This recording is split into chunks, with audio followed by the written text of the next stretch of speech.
All right, we got another video here. So this one is posted by Table Salt over on X. Carney didn't want to do a budget. Then he didn't want to work in the summer. Now he doesn't want to question.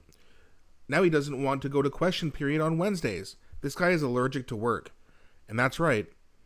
He doesn't want to have question period every Wednesday anymore, even though even Trudeau was honorable. Well, I'm using that term very loosely, but even he was honorable enough to have question period held every Wednesday.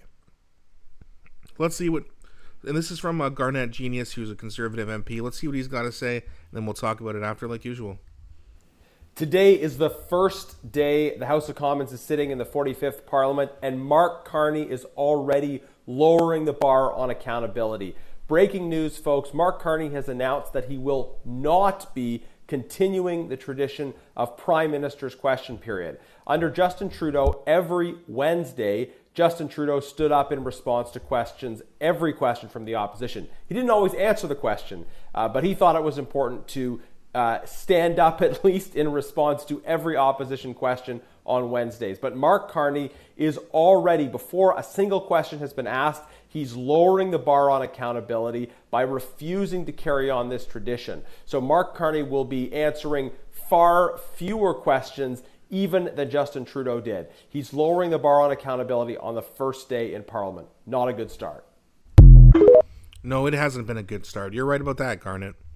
I mean, it's unbelievable, right? Like the horrible cabinet picks, the budget, dropping the tariffs, and now he wants to not have as many question period sessions. So, like Garnett said, he wants to not be held accountable. That's what question period is for, so that the leaders of the opposition can question them and try to hold them accountable so that Canadians can see it and then decide for themselves what they like.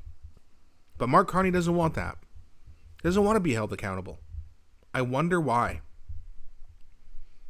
Even he knows his plans are garbage. Even he knows he's lying all the time. Even he knows he's not standing with the average Canadian person, and they're going to turn on him really quickly.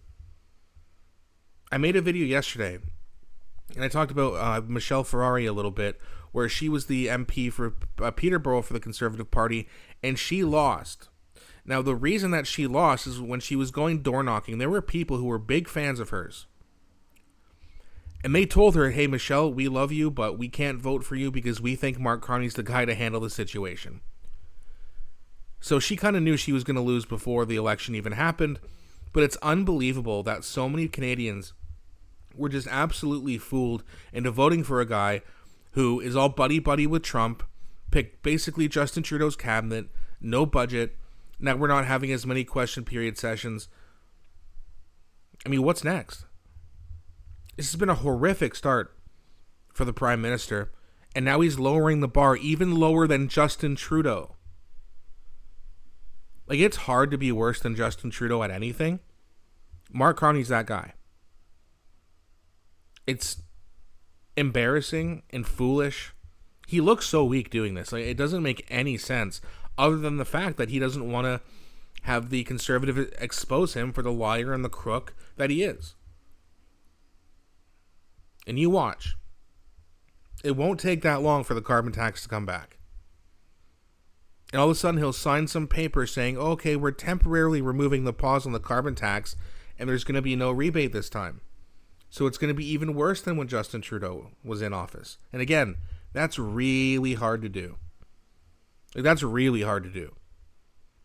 But he's doing it. My early prediction was that we were going to have an election in early to mid 2027. If this keeps up, we're going to be heading back to the polls in 2026. Like, there hasn't been one good thing that he's done. Not one. And if there has been, I mean, please let me know in the comment section, because I can't think of it off the top of my head, at least. Table Salt says it the best. This guy is allergic to work. Yet he's always making videos, posting them on X, him sitting down, talking to people. Oh, look how hard I'm working. He's not working hard.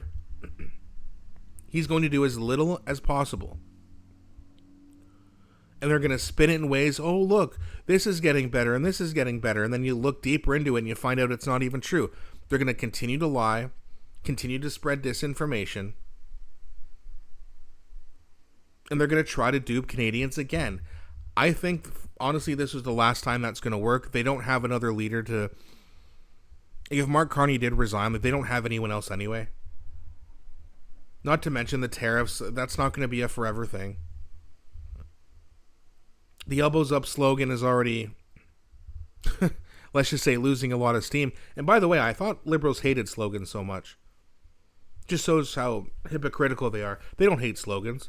They just hate when the other side does it. Typical. Typical, but yet also unbelievable. That Mark Carney and these same liberals formed government again. And you can say what you want about Pierre Poilievre making some mistakes. I agree there were some mistakes. It's easy to look back at it now. But the biggest thing that happened was Canadians were fooled into thinking that Mark Carney was any different than Justin Trudeau. And any way he is different, he's worse. But now we're all going to get what they voted for, unfortunately. So hopefully it doesn't last too much longer. We can get this idiot out of here. But let me know what you guys think. Do you think that question period should be held every Wednesday? Let me know. Don't be shy. Please also don't forget to like and subscribe, as it really helps grow the channel. Thanks so much for watching, and I'll be back shortly with a new video.